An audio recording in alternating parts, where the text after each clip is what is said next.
Assalamualaikum warahmatullahi wabarakatuh.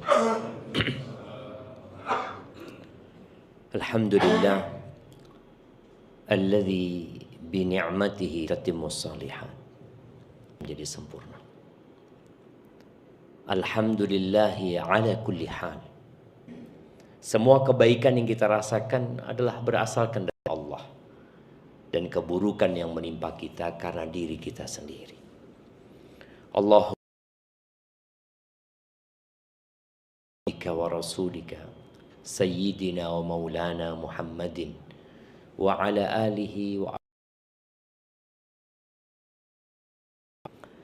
di antara rukun iman ya, dan kita harus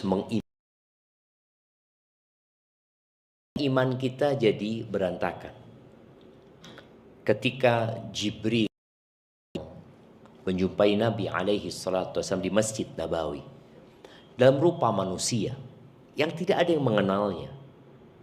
Tapi yang mengherankan, orang ini tidak dikenal, tapi orang ini juga tidak kelihatan musafir. Bajunya putih, rambutnya hitam. Kalau musafir itu biasanya ya sudah, bajunya akan terkena debu, rambutnya akan kusut. Ini enggak kelihatan. Karena memang aku rajin belajar, karena aku menabung. Terus kalau musibah, takdir. Seharusnya apabila keimanan dia benar, dia beriman dengan takdir yang baik dan yang buruk. Dia sukses menjadi dokter umpamanya. Dia sukses menjadi pengusaha yang kaya raya. Itu juga takdir. Bukan karena usaha. Karena berapa banyak orang yang berusaha tapi gagal. Itu takdir. Ada orang usaha sukses, itu juga takdir. Ahibati fillah, bila takdir tidak sesuai dengan pilihan kita, karena memang kita nggak bisa milih takdir, kita hanya bisa berusaha. Ada 8 perkara. Semua manusia niyatun tajri 'alan nasi kullihimu wala budda lil insani an yalqa thamaniyah sururun wa huznun wa ijtima'un wa furqatun wa usrun wa yusrun thumma suqmun wa afiyah. Jadi ingat, ada 8 perkara yang akan dilewati sama manusia dan semua manusia akan menghadapinya. Yang pertama apa? Sururun. Surur itu artinya kegembiraan. Ada yang belum pernah gembira dalam hidupnya? Kita sepakat, semua pernah merasakan kegembiraan. Yang kedua, wahuznun, sedih. Kesedihan. Siapa yang belum pernah sedih dalam hidupnya? Ana kasih hadiah. Sepakat kita ya. Kita pernah semua merasakan kegembiraan dan kesedihan. Yang ketiga, wajtima'un wa furqah, perkumpulan. Siapa yang tidak pernah kumpul sama teman-temannya, sama keluarganya? Semua pernah merasakan itu, SD, SMP, SMA. Setelah itu wa furqatun, perpisahan. Siapa yang tidak merasakan perpisahan? Semua merasakan. Sudah, kita sepakat dengan 4 hal. Taib, yang kelima mungkin nggak sepakat. Yang kelima, wa usrun wa yusrun, kesulitan. Siapa yang tidak pernah merasakan kesulitan dalam hidupnya? Baik dalam masalah pekerjaan, masalah belajar, masalah keluarga, tidak pernah merasakan kesulitan. Semua pernah merasakan itu. Wa yusrun, dan kemudahan. Siapa yang hidupnya sulit terus? Coba angkat tangan. Saya Ustaz, repot tuh uripe. Tidak ada. Semua pernah merasakan kesulitan dan kemudahan. Bahkan Allah sudah membuat keputusan, fa inna ma'al usri yusra. Inna ma'al usri yusra. Maka sesungguhnya bersama kesulitan ada kemudahan. Sesungguhnya bersama kesulitan ada kemudahan. 6. Sepakat semua pernah merasakan? Taib. Yang ketujuh, sukmun. Sakit. Siapa yang dalam hidupnya tidak pernah sakit? Saya tidak pernah, Ustaz. Sampai saat ini sehat terus. Semua pernah merasakan sakit. Sakit perut, sakit kepala, cantengan. Ono yang cantengan di sini. Ada dia merasakan sakit. Sakit gigi ya. Sariawan. Pokoknya semua pernah merasakan itu. Makanya kalau ada orang yang dia sakit kemudian melihat orang lain sehat. Enggak. Orang itu juga pernah merasakan sakit gitu loh. Jangan pernah berpikir aku tok sing loro iki. Wong ndak ono sing loro loh. Semua orang pernah merasakan sakit. Sampai Nabi kita Muhammad alaihi salatu wassalam sakit jemaah. Beliau sakit gitu loh. Wa'afiyah, sembuh. Siapa yang tidak merasakan sembuh dalam hidupnya? Tidak pernah ana waras Ustaz. Loro. Tidak ada. Jadi 8 perkara ini kita sepakat. Baik, ana mau kasih hadiah yang bisa nyebutkan tanpa nyontek. Nah, tanpa nyontek, ya Ustaz. Ya, silakan. Tanpa nyontek. Nah, ya Allah jamaah, tanpa nyontek.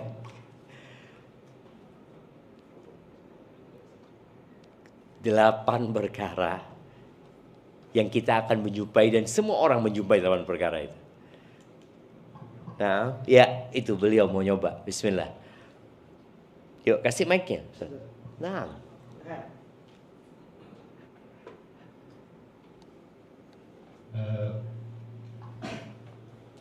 Boleh berurutan gitu. Ini kan berlawanan kan, lawanannya nggak apa-apa, nggak berurutan nggak apa-apa, tapi lawanannya harus berlawan karena gampang kalau mengambilkan lawanan. Kegembiraan, kesedihan, oke. Perjumpaan, nah. Perkumpulan, sakit. Habis perkumpulan apa lawannya perjumpaan? Perpisahan, oke. Tadi. Sakit sembuh. Oke. Kesedihan. Oh sudah kesedihan tadi kan. Kegembiraan lawannya kesedihan. Kesulitan dan kemudahan. Oh masya Allah, barakallahu fikum. Kasihkan hadiah kepada beliau. Masya Allah, barakallahu fikum. Bapak pernah merasakan itu? 8 perkara itu. Subhanallah jemaah.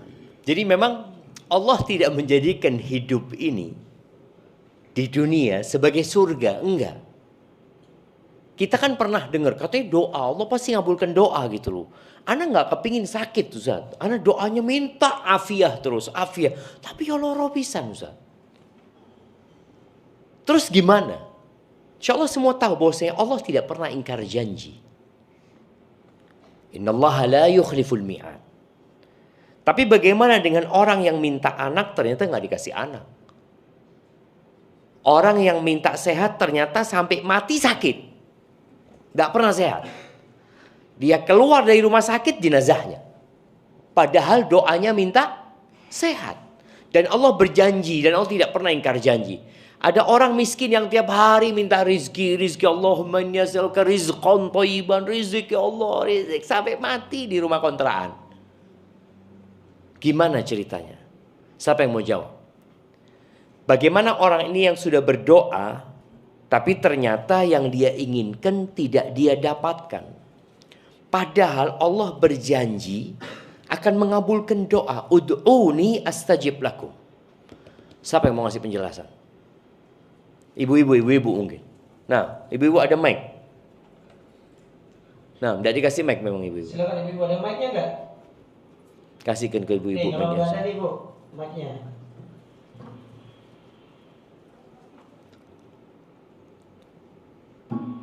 Dapat hadiah Ustaz? Loh, dapat hadiah, masih banyak hadiahnya di sini. Masih banyak. Kalau habis nanti tambah lagi di tuan rumah.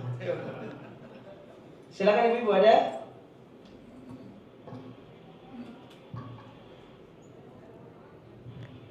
Nah, silahkan. Waalaikumsalam warahmatullahi wabarakatuh. Ustaz. Waalaikumsalam warahmatullahi wabarakatuh. Ustaz, doa itu kan memang akan dikabulkan Allah. Tapi cara Allah mengabulkan kan dengan 3 cara, Ustaz. Masya Allah.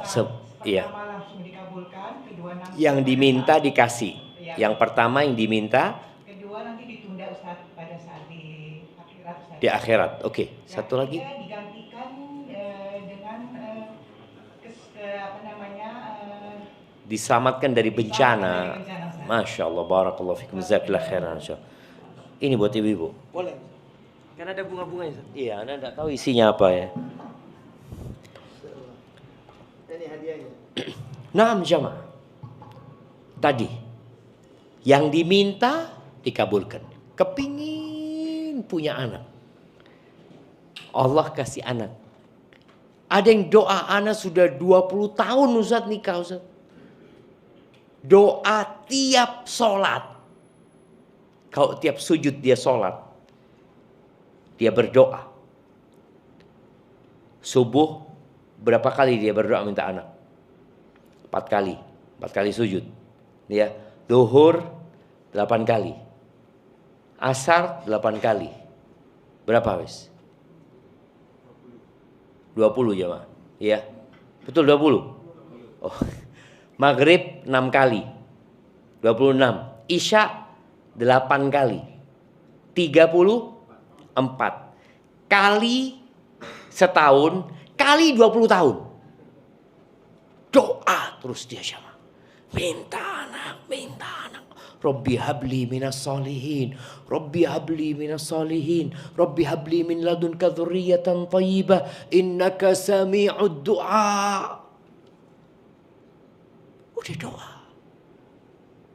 Ada orang yang sampai waktu dia putus asa.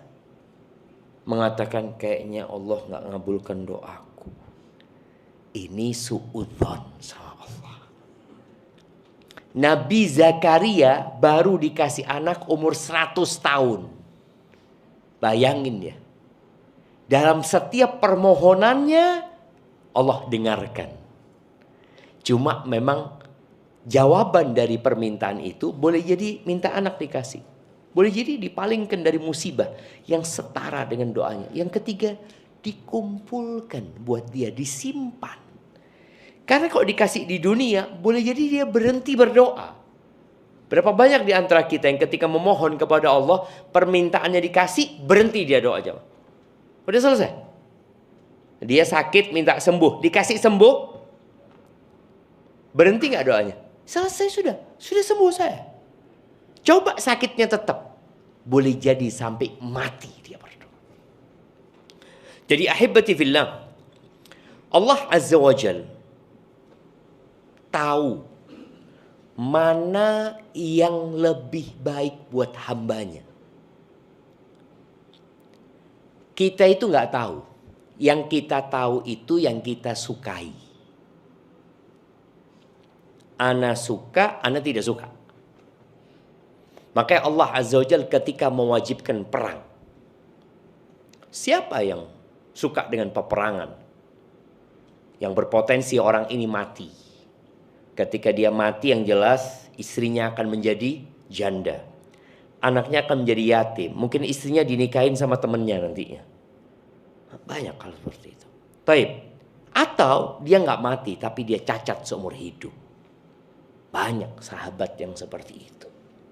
Allah mengatakan kutiba alaikumul qitalu wa huwa kurhul lakum. Kata Allah diwajibkan buat kalian berperang.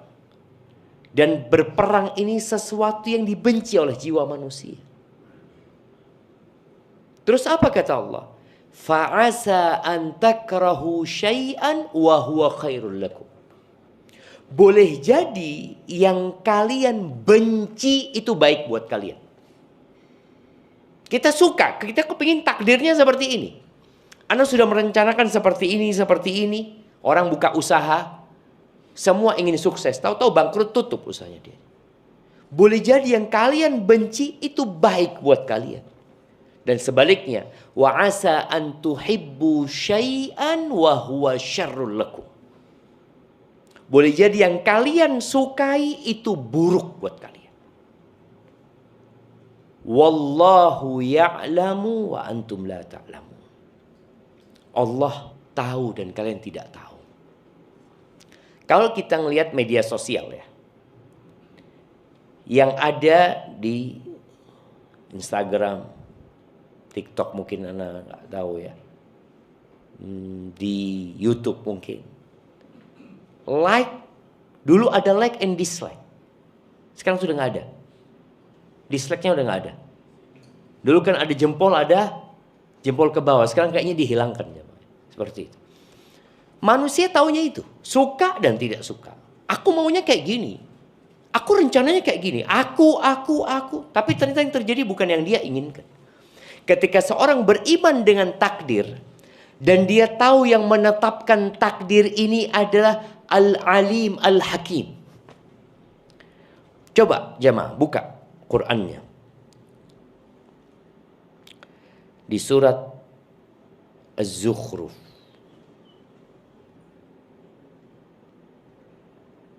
Enggak, salah, bukan Zuhruf. Surat Asy-Syura ayat 50. Nah, ayat 49 sampai 50. Supaya kita tahu kalau sesuatu yang terjadi tidak menyenangkan kita, tidak sesuai dengan yang kita harapkan, kita tetap berbaik sangka sama Allah. Di ayat 49 Allah mengatakan lillahi mulkus samawati wal ard. Milik Allah yang di langit dan di bumi. Makanya orang kalau kena musibah apa kata dia? Inna lillah wa inna ilaihi raji'un. Maka ajarkan kepada anak kita ya. Kalau dia terkena musibah, nah sebutkan ini. Nah. Dan suruh dia membaca artinya. Karena kadang-kadang suruh baca itu tapi dia nggak tahu apa maksudnya. Anak punya anak tadi habis sholat Jumat nangis-nangis ya. Karena layangannya rusak. Buat anak itu musibah besar. Karena dia kepingin sore-sore main layangan. Ini sampai rumah rusak bawah. Sini. Coba ngomong. Inna lillahi wa inna ilaihi raji'un. Dia mulai ngomong. Dia baca artinya. Allahumma ajurni fi musibati. Wa akhlif li khairan minha. Ya Allah berikan aku pahala di musibahku. Dan berikan aku ganti yang lebih baik darinya. Supaya orang tahu kita ini milik Allah tuh. Layangan itu milik Allah. Mungkin buat sebagian orang tua. Oh sih layangan 2.000 cuma harganya. Saya bisa belikan. Tapi buat anak enggak. Makanya kegembiraannya anak sama kegembiraannya orang tua. Lebih enak kegembiraannya anak. Anak-anak tuh dikasih duit 5.000. Dia tadi ngomong, Mbak minta duit 5.000 buat beli layangan.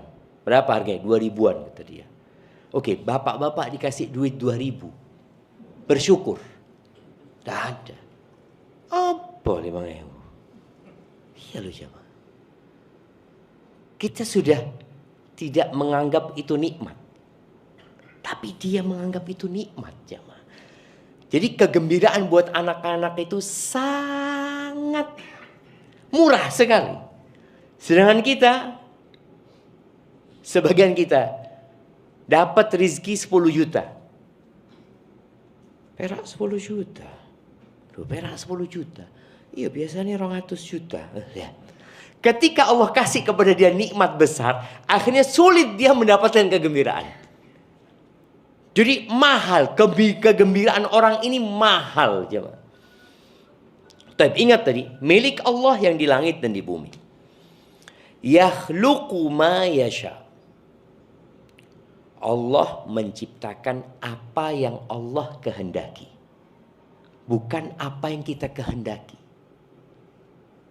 Lalu Allah katakan, yahabu liman yasha'u inathan. Sebagian orang itu Allah kasih anaknya semua perempuan. Semuanya perempuan. Bikin lagi wedok meneh. Padahal sudah tanya sama dokter, gimana caranya dok ya? Model apa supaya keluarnya laki? Sudah dicoba wedok meneh. 5 perempuan, 6 perempuan. 7 perempuan. Sampai 8 perempuan. Akhirnya suaminya ini, istrinya hamil lagi, anak yang ke-9. Kata suaminya, kalau anakmu perempuan lagi nanti aku ceraikan engkau. Loh, ya apa jemaah? Emangnya yang salah suaminya apa istrinya? Kok anaknya bisa keluar perempuan? Akhirnya sudah nunggu di rumah sakit, tahu-tahu keluar perempuan jemaah. Kan sama bidannya langsung diantarkan ke dadanya. Oh sehat anaknya perempuan, lucu. Nangis ini jemaah. Ibunya ini nangis. Loh dokternya heran, kenapa kata dia kok nangis? Nggak, kata suamiku kalau anaknya perempuan lagi aku mau diceraikan sama dia katanya. Oh iya nanti gampang, aku urusin suamimu kata dia. Datang keluar, dikasih tahu suaminya. Anaknya bapak laki-laki. Oh alhamdulillah. Tapi tunggu katanya. Cuma sayang dia cacat kata dia. Mulai diem ini bapaknya. Dan Allah menjadikan siapa yang Allah kehendaki mandul. Mandul coba. Siapa yang bikin mandul? Allah Azza wa Jalla. Lu kenapa Ustaz ya? Karena ada sebagian emak-emak protes. Ustaz, gimana Ustaz kata dia? Allah itu gak adil kata dia. Loh kok bisa gak adil kata dia? Iya, ana gak punya anak, dia punya anak. Berarti dia kan nanti akan ada yang melanjutkan mendoakan dia Ustaz kalau mati. Ana siapa yang mendoakan? Subhanallah jemaah. Pintu-pintu kebaikan itu banyak sekali. Ingat, istri-istri Nabi Muhammad sallallahu alaihi wasallam semuanya nggak punya anak dari Nabi alaihi salatu wasallam kecuali Khadijah radhiyallahu anha. Ada budak Maria punya anak tapi meninggal dunia. Aisyah nggak punya anak. Hafsah nggak punya anak. Aisyah ini anaknya Abu Bakar. Hafsah ini anaknya Umar. Bapaknya itu orang soleh semua jemaah. Dijamin masuk surga. Nggak punya anak. Kemudian Zainab bintu Jahash nggak punya anak. Kemudian Ramlah anaknya Abu Sufyan nggak punya anak ya. Maimunah bintul Harith nggak punya anak. Sofia ini semua istrinya Nabi. Yang mungkin orang berpikir ya Nabi seharusnya minta langsung dikasih sama Allah Azza wa Jalla. Allah nggak ingkar janji. Artinya doanya pasti dikabulkan. Cuma jawaban dari doa tadi sudah kita bahas. 1 dari 3 hal. Allah tutup ayat ini. Innahu alimun qadir. Sesungguhnya dia Allah Azza wa Jalla maha mengetahui dan maha kuasa gitu loh. Makanya kenapa kita yang ada di ruang ini beda-beda, cuma rizkinya beda, wajahnya beda, ujiannya beda. Ada yang fulan diuji di urusan ekonomi. Ada yang diuji di fisiknya. Di fisiknya. Ada orang yang sampai umur 80 tahun sehat. Kemarin anak ketemu dengan seorang cerita, anak punya ibu saat umur 93. 93 umur ibu anak. Apa 96 lupa ya. Baca Quran gak pakai kacamata. Masih jalan beraktivitas. Oh iya, nah sorry, ketemu di Bogor kemarin. Anaknya umur 70 tahun, 70 sekian, sudah sakit-sakitan. Ujiannya beda-beda. Allah tahu kenapa ujian ini diberikan kepada orang tersebut. Ahibati fillah. Dan bagi orang yang bersabar, jadi sikap kita menghadapi sesuatu yang tidak kita inginkan, itu ada 4 sikapnya. Yang satu dosa, yang satu wajib, ya. Ingat jemaah, 4 menyikapi sesuatu yang tidak kita sukai. Yang nomor 1 itu dosa. Yang nomor 2 itu wajib. Yang nomor 3, ya ada yang mengatakan wajib, ada yang mengatakan keutamaannya. Yang nomor 4 itu kemuliaan dan fadilah. Siapa yang mau nyebutkan? 1, 2, 3, 4. Nah, fadhal jamaah. Belum pernah kena musibah. 8 hal itu sudah kita jumpain semuanya, jamaah. Tinggal bagaimana untuk menyikapi 8 perkara tadi yang disebutkan di awal. Dapat hadiah, Ustaz? Masih banyak, Ustaz. Masih banyak. Nah.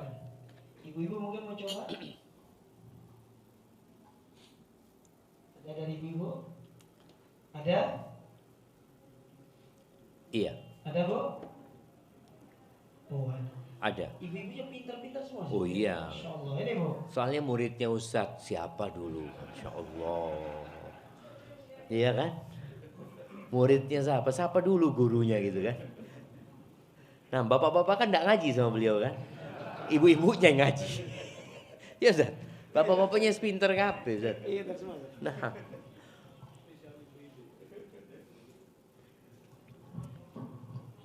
Nah, tafadhal.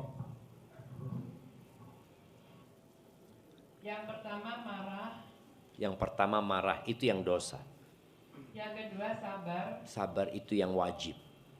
kemudian yang ketiga ridho, Ridha itu antara wajib dan keutamaan. Nah, yang keempat, bersyukur. Allahu Akbar, sahih jamaah. Barakallahu fikum. Kayaknya kasih hadiah yang lebih besar ya Ustaz ya. Masya Allah, barakallahu fikum. Nah, tadi ahibati fillah. Yang pertama marah. Ada orang marah. Marah karena tidak menerima apa yang Allah takdirkan. Tadi tidak sesuai dengan yang dia inginkan. Ada orang yang anaknya sakit, dia bawa ke rumah sakit, ternyata meninggal dunia anaknya. Lalu mulai dia protes sama Allah. Kenapa ya Allah kau ambil anakku? Padahal aku sudah haji.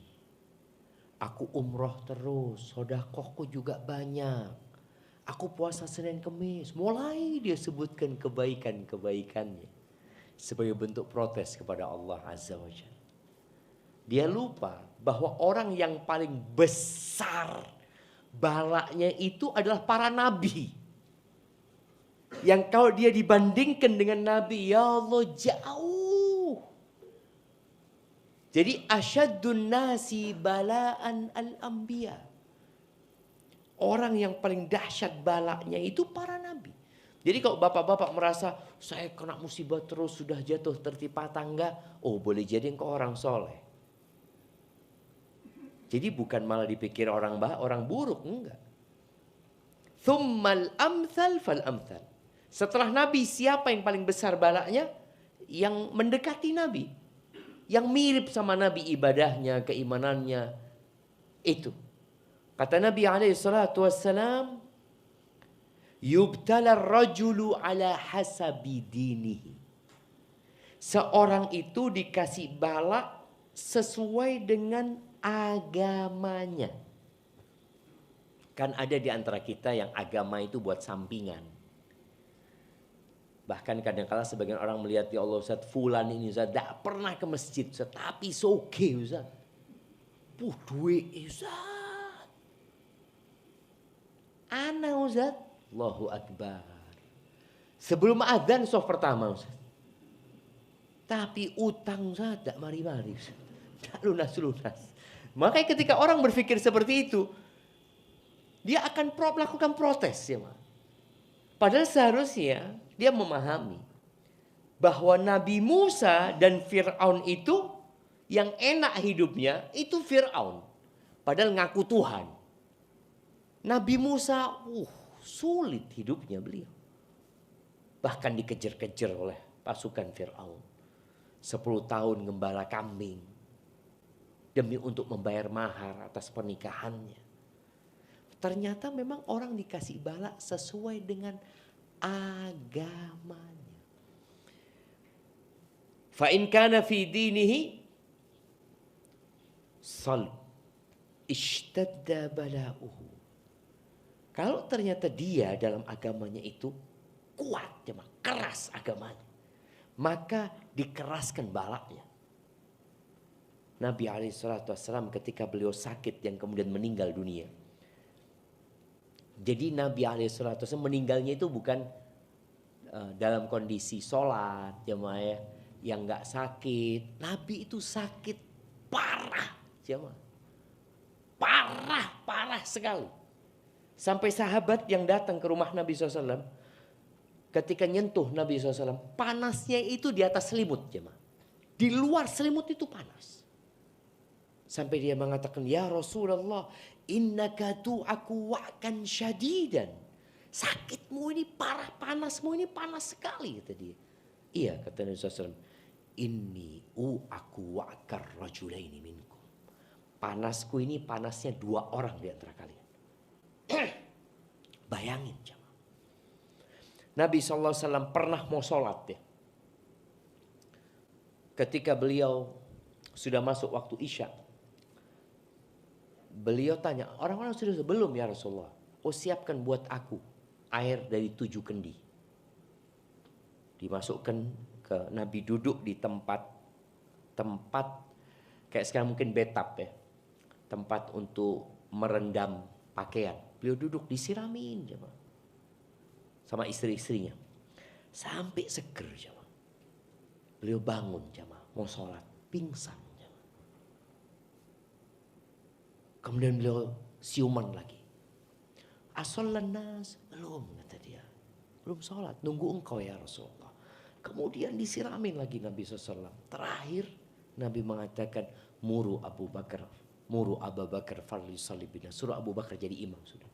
Beliau sholat di rumahnya. Beliau itu selama 17 waktu sholat gak ke masjid. Iya, insya Allah 17 waktu. Beliau meninggal di hari Senin. Meninggal sebelum zuhur. Beliau sudah gak sholat mulai malam Jumat. Isya malam Jumat beliau sudah gak sholat. Tadi malam berarti malam Jumat ya. Isya.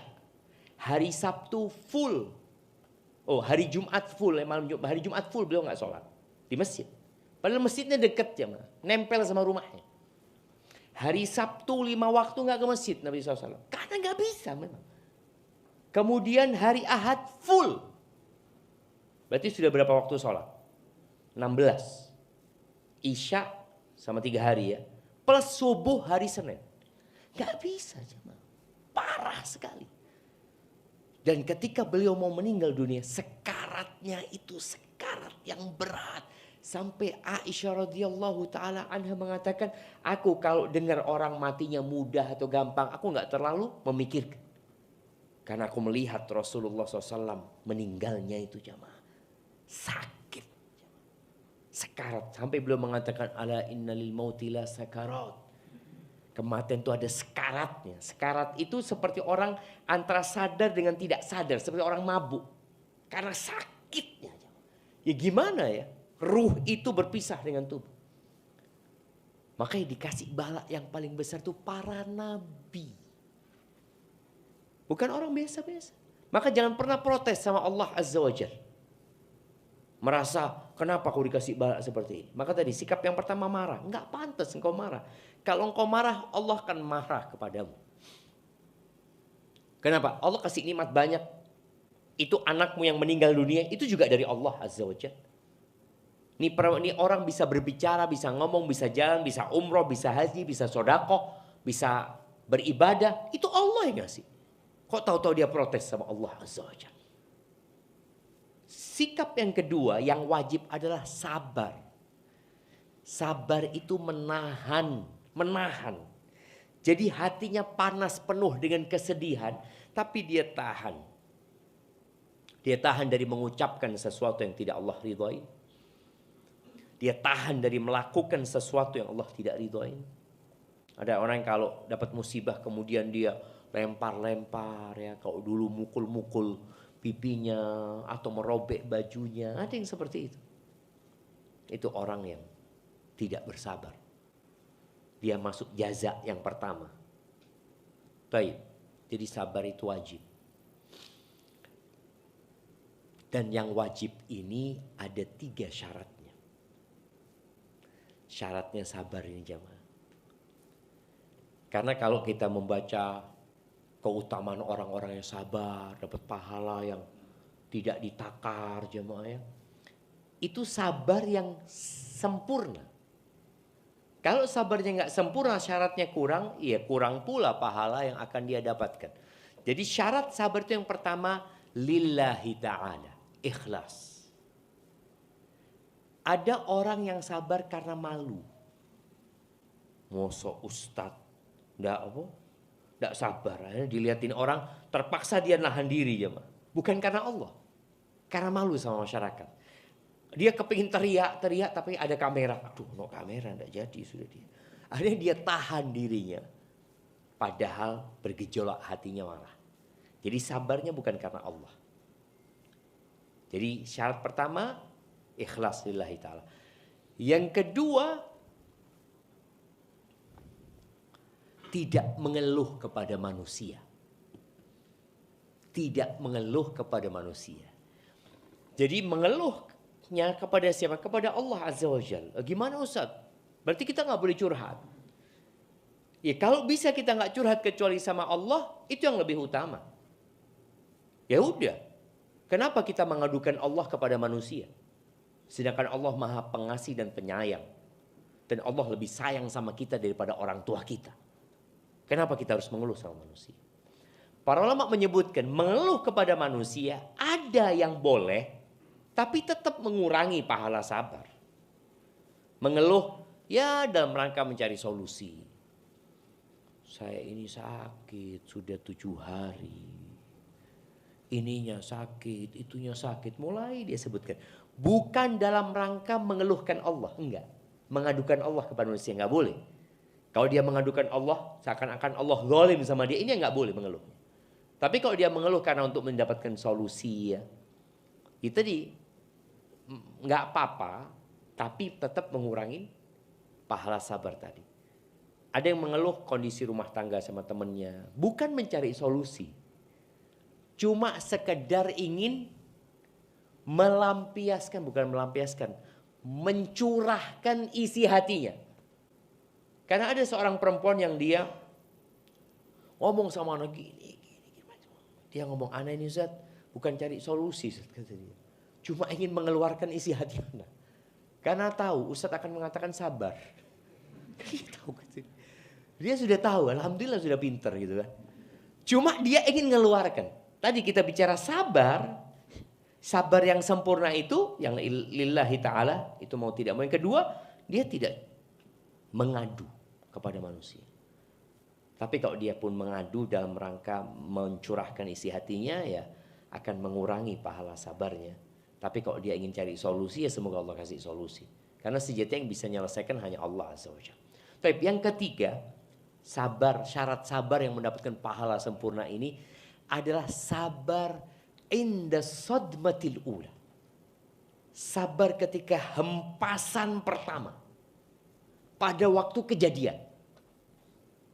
Ada yang sabarnya setelah 3 hari.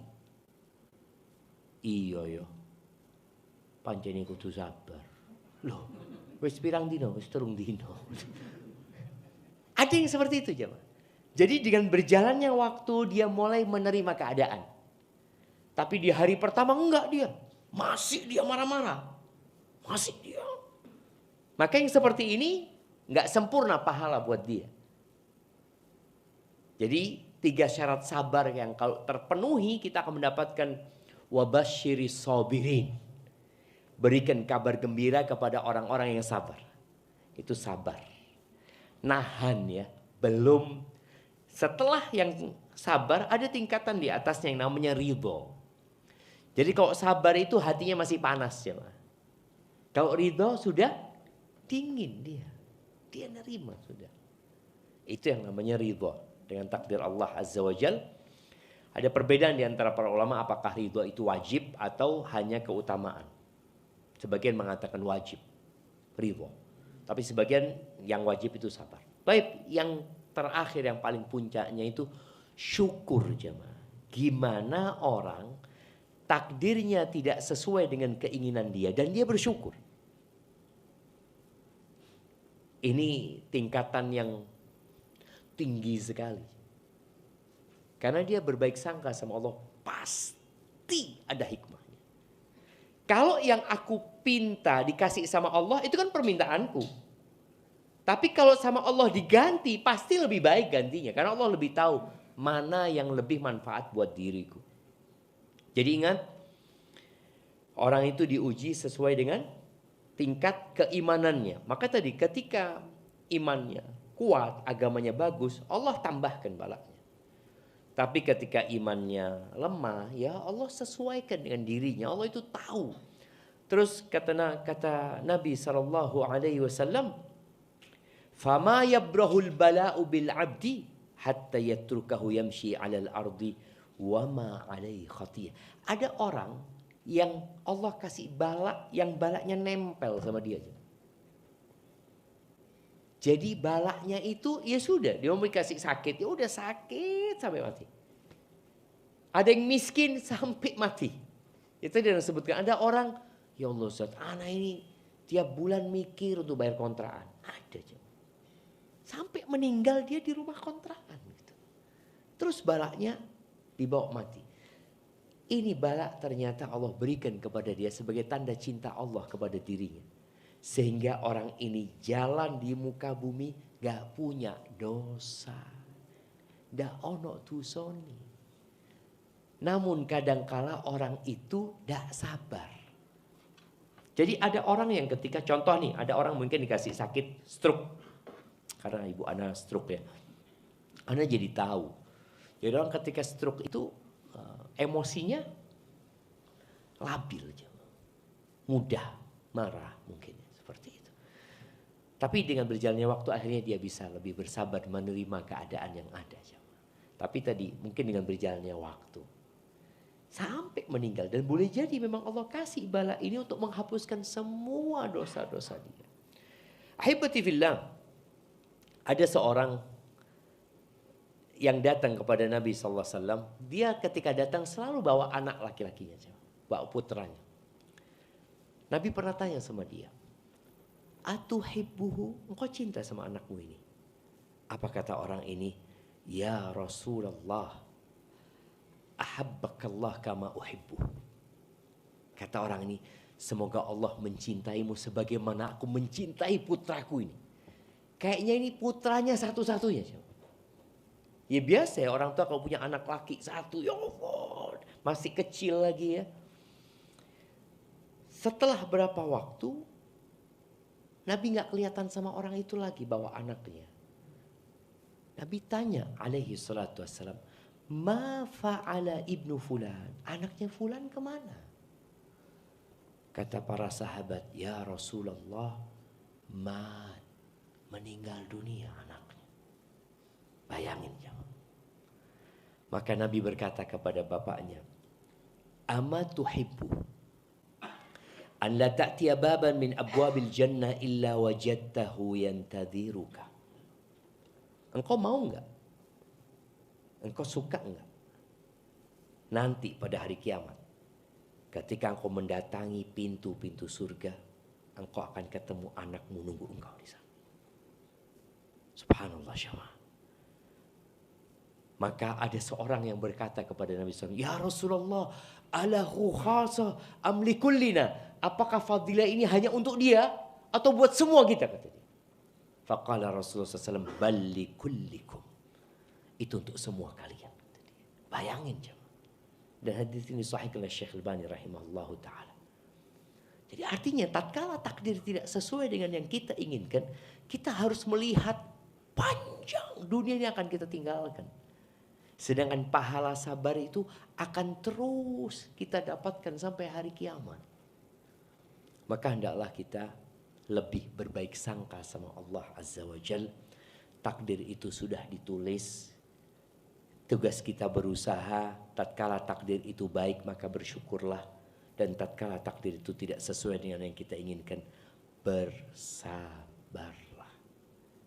Kalau enggak kuat, lihatlah ternyata ada orang-orang yang lebih parah hidupnya daripada kita. Banyak jemaah. Tapi kadangkala kita membandingkan diri kita dengan yang lebih enak, lupa untuk melihat kepada yang di bawah. Sehingga kita hidup menderita. Barakallahu fiik, itu mungkin materi yang dapat Anda sampaikan. Mungkin kita masuk ke sesi tanya jawab. Anda kembalikan ke Ustaz Ana. Ya pakai punya Anda biar itu pegang. Oh gitu.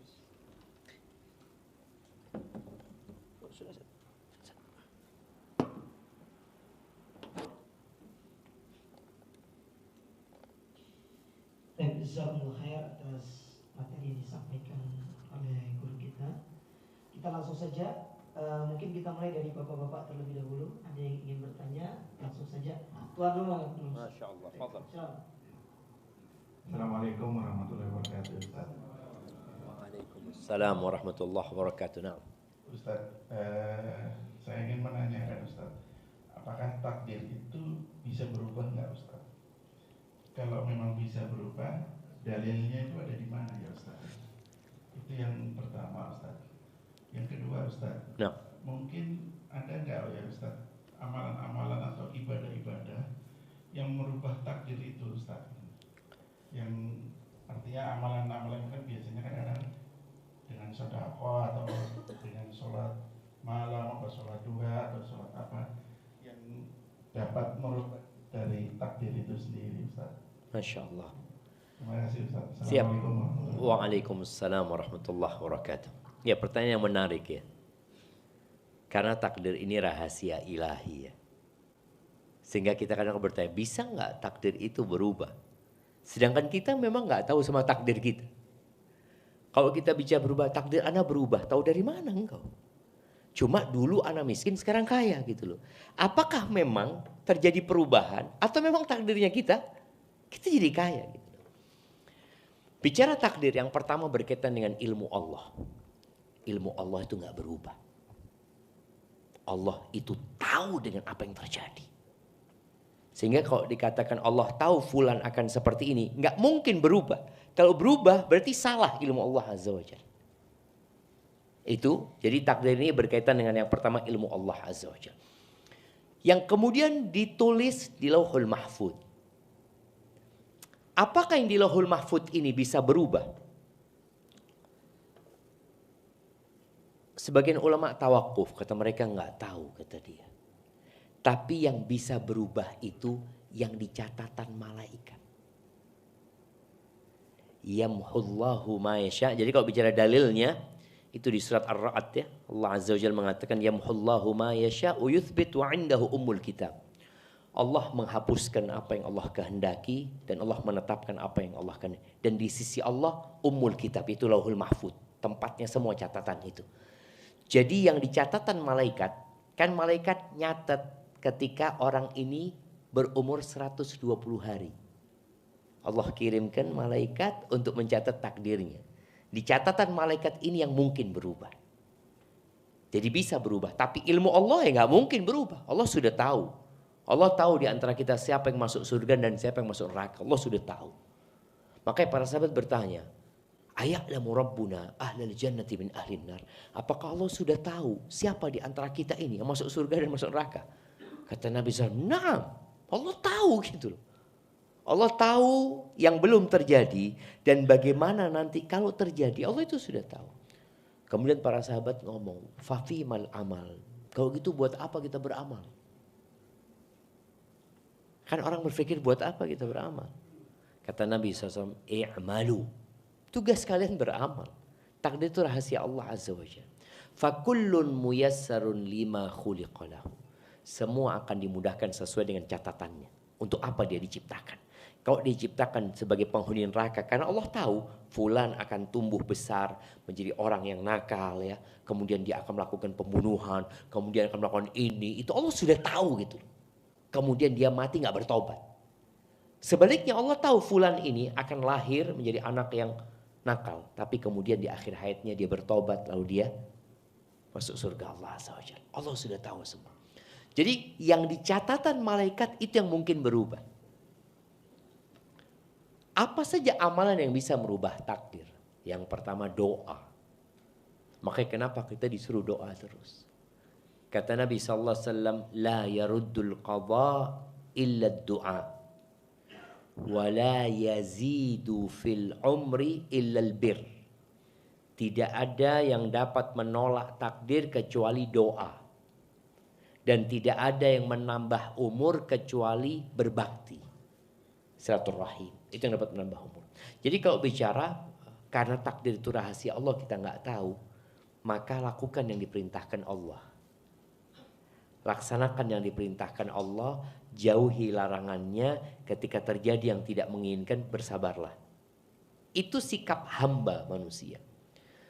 Karena sebagian orang berpikir kalau memang takdir itu sudah dicatat Ustaz, ya sudah usah kerja Ustaz, kata dia. Loh, nggak bisa. Allah kasih di diri manusia itu keinginan dan kemauan. Makanya kita lihat orang itu kerja keras untuk menjadi orang sukses. Padahal dia tahu sudah ditakdirkan sama Allah Azza wa Jalla. Karena dia nggak tahu dengan rahasia Allah SWT. Orang buka usaha. Apakah dia tahu akan sukses? Nggak tahu. Tapi aku akan berusaha. Dan secara sunnatullahnya orang kalau berusaha insya Allah sukses gitu. Tapi ternyata bangkrut dia. Maka di sini sikap dia, innalillahi wa inna ilaihi raji'un. Jadi intinya berkaitan dengan takdir Allah Azza wa Jalla yang merupakan rahasia yang kita tidak tahu, maka laksanakan perintah, jauhi larangan, dan bersabarlah ketika mendapatkan musibah. Tapi yang jelas yang dapat merubah takdir adalah doa. Berarti siapa yang merubah takdir? Ya tetap Allah. Tetap Allah gitu. Hadza wallahu a'lam bissawab. Jazakallah Ustaz atas jawabannya. Sekarang kita ke ibu-ibu. Mungkin ibu-ibu ada yang mau bertanya. Biar cepat langsung saja pakai mic aja, ibu-ibu. Singkat, jelas, padat, jangan curhat Bu.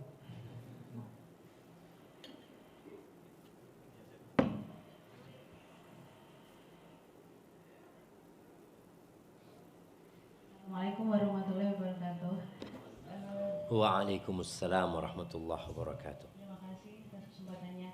Ustaz, saya mau tanya, kebetulan saya ini kan dokter opjin ya. Jadi pada saat saya itu selalu mengedukasi kepada pasien itu kan saya akan mengatakan bahwa yang menentukan apakah perjalanan kehidupan kita ini lancar, kehamilannya, persalinannya, anaknya soleh-soleh atau enggak itu kan takdir Allah. Makanya saya selalu minta sebelum 120 hari itu waktu yang paling afdol untuk kita itu minta terus sama Allah supaya ditulis takdir yang baik-baik untuk anak kita. Yang saya kerjakan ini sudah betul atau belum ya Ustaz? Terima kasih. Masya Allah. Warahmatullahi wabarakatuh. Waalaikumsalam warahmatullahi wabarakatuh.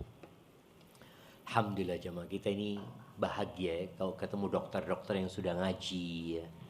Yang dia bukan hanya mengobatin pasien tapi dia juga berusaha mengedukasi pasiennya. Karena ada satu dokter yang sohib kita dulu ya di Jakarta rahimahullahu ta'ala, Dr. Amrullah Siregar itu.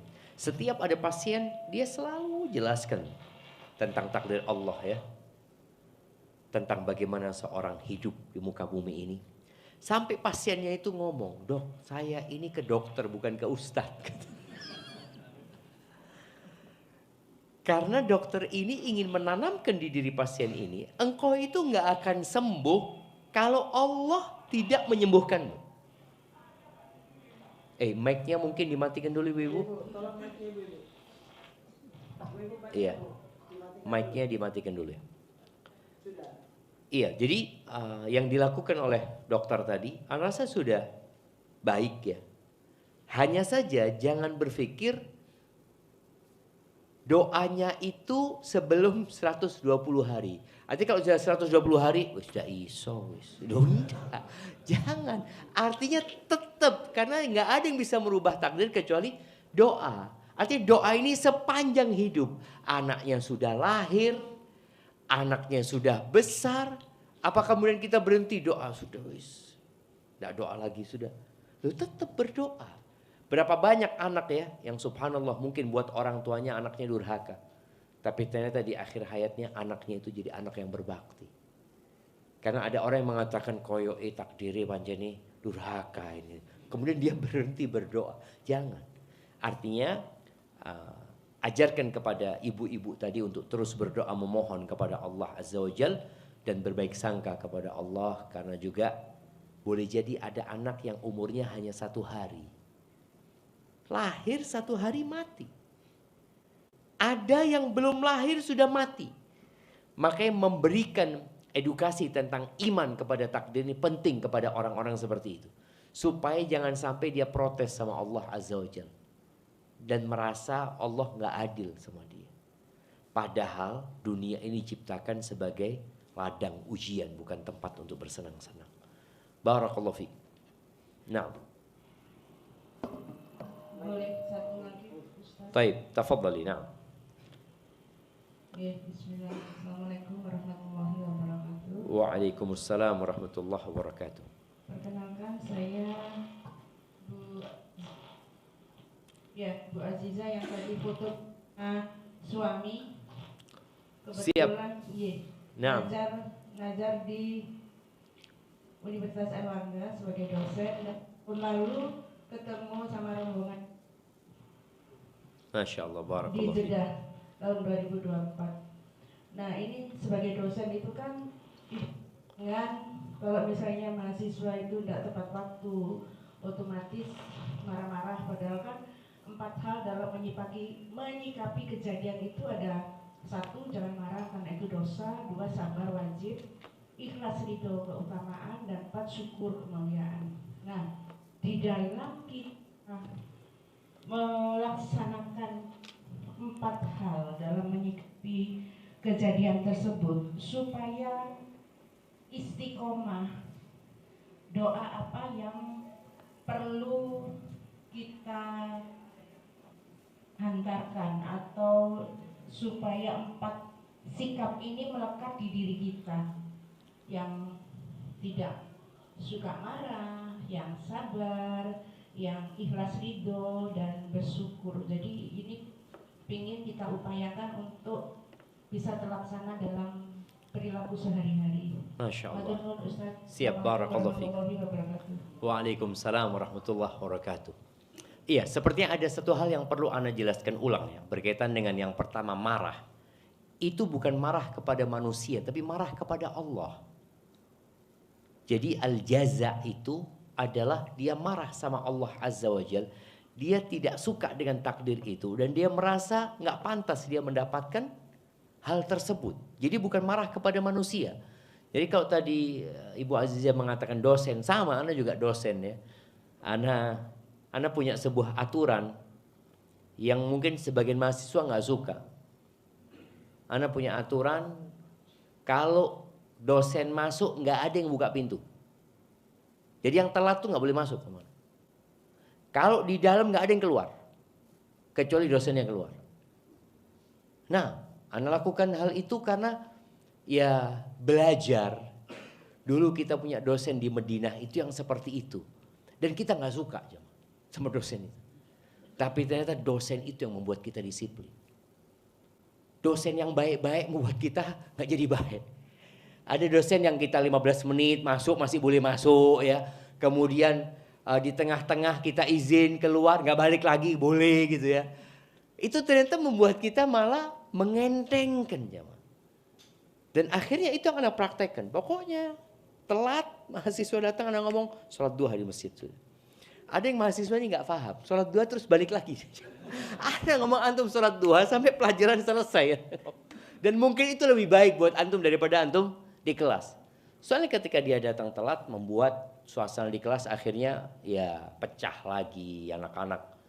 Dia ngelewatin yang lainnya, ini itu. Jadi yang dimaksud dengan marah tadi adalah marah kepada Allah Azza wa Jalla. Marah karena yang kita inginkan kita tidak dapatkan. Adapun kita marah kepada manusia, marah kepada anak kita, marah kepada anak didik kita, itu ada yang boleh dan ada yang tidak boleh. Jadi kalau marah dalam rangka mendidik, Nabi SAW kadang kala marah sama sahabatnya. Tapi marah bukan untuk dirinya. Pernah ada sahabat pakai cincin dari emas. Dicabut sama Nabi, dilemparkan. Ya'midu ahadukum ila jamratin minan nar. Ada di antara kalian gitu, yang sengaja ambil bara api neraka diletakkan di tangannya. Dibuang sama Nabi SAW. Jadi ada kondisi marah yang di tempatnya. Yang gak boleh adalah marah yang tidak di tempatnya. Marah karena Allah diperbolehkan, tapi kalau marah ya karena untuk melampiaskan emosi saja, tidak ada tujuan untuk mendidik, juga bukan karena agama Allah yang dilecehkan, maka adalah seorang menahan emosinya. Kemudian kepada pertanyaan Ibu Aziza tadi, bagaimana cara kita supaya kita bisa melakukan 3 hal ya, bukan 4 hal, karena yang pertama ini haram ya. Bagaimana kita bisa bersabar, terus bagaimana kita bisa naik ya, menjadi orang yang ridha, kemudian bagaimana kita bisa bersyukur. Kalau bicara doa, karena doa ini memang jalan pintas untuk mendapatkan apa yang kita inginkan, maka bacalah doa yang diajarkan Nabi SAW. Beliau berdoa mengatakan, Allahumma hdini li ahsanil akhlaq, la yahdi li ahsaniha illa anta. Ya Allah, berikan petunjuk kepadaku kepada akhlak yang paling baik, sikap yang paling baik, ya, karakter yang paling mulia. Nggak ada yang bisa menunjukkan ke sana kecuali Engkau ya Allah. Wasrif anni sayyi'al akhlaq, dan palingkan dari aku karakter-karakter yang buruk, sikap-sikap yang jelek. La yasrifu anni sayyi'aha illa anta. Nggak ada yang bisa memalingkan aku dari akhlak buruk kecuali Engkau. Itu kalau bicara doa. Kemudian kalau bicara usaha itu harus ada perjuangan dari kita. Karena Nabi SAW mengatakan, waman yatasabbar yusabbirhullah. Barang siapa yang berusaha untuk sabar, Allah akan jadikan dia orang penyabar. Jadi ada orang yang mungkin awalnya nggak penyabar, sedikit-sedikit marah ya. Ada orang seperti itu. Tapi karena dia berusaha, lama-kelamaan jadi penyabar. Jadi ada olahraganya, ada latihannya. Latihan untuk bersabar. Salah satu latihan bersabar itu melihat bahwasanya ternyata nikmat Allah masih banyak gitu loh. Mamanya dia mengatakan, wah Allah, pabrik anak kebakaran. Tapi alhamdulillah tangan anak nggak kebakaran. Dia berusaha untuk menyabarkan dirinya dengan hal itu. Alhamdulillah mata anak masih ada. Ya. Jadi orang yang berusaha untuk menyabarkan dirinya, terakhir Allah jadikan dia orang penyabar. Tapi ada usaha. Jadi kalau doa mungkin salah satunya tadi doa yang biasa dibaca Nabi SAW. Kemudian kita berusaha untuk meniru gayanya orang-orang yang sabar. Apa sih yang mereka lakukan. Kemudian melihat ke bawah, tidak melihat ke atas. Insya Allah akan membuat kita bisa naik menjadi ridha. Kemudian naik menjadi bersyukur ketika kita melihat ternyata pahala dari musibah ini lebih baik daripada kalau aku gak kena musibah. Jadi mungkin dengan cara itu dia bisa lebih menjadi orang yang naik ke tingkatan ridha dan bersyukur atas takdir Allah Azza wa Jalla. Hadza wallahu a'lam bissawab.